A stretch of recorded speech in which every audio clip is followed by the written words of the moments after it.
आज मी 73व्या कृषी सेवा केंद्राच्या ट्रेनिंग बॅचसाठी ॲडमिशन्सची इन्क्वायरी चेक करत होतो. आज मला एक प्रश्न वारंवार विचारला जातो की सर, तुम्ही कृषी सेवा केंद्राचं ट्रेनिंगचे नेमके पैसे का घेता? 72 ट्रेनिंग पूर्ण केल्यानंतर आज मला याचं उत्तर द्यावं असं वाटतं.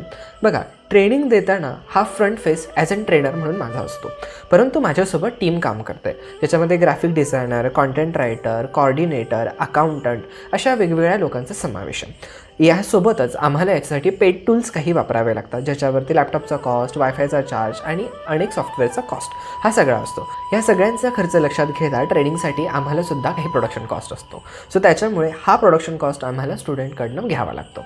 म्हणूनच आपली ट्रेनिंग ही सशुल्क आहे. दुसरी गोष्ट, ट्रेनिंगला पैसे दिल्यामुळे लोक याला अटेंटिव्हली अटेंड करतात, कारण फुकट दिल्याची किंमत नाही आहे हे आम्हाला 8 वर्षामध्ये मात्र नेमकंच कळालेलं आहे. तर कृषी सेवा केंद्रासाठी जर तुम्हाला ट्रेनिंग पाहिजे असेल तर आजच आम्हाला संपर्क साधा. धन्यवाद.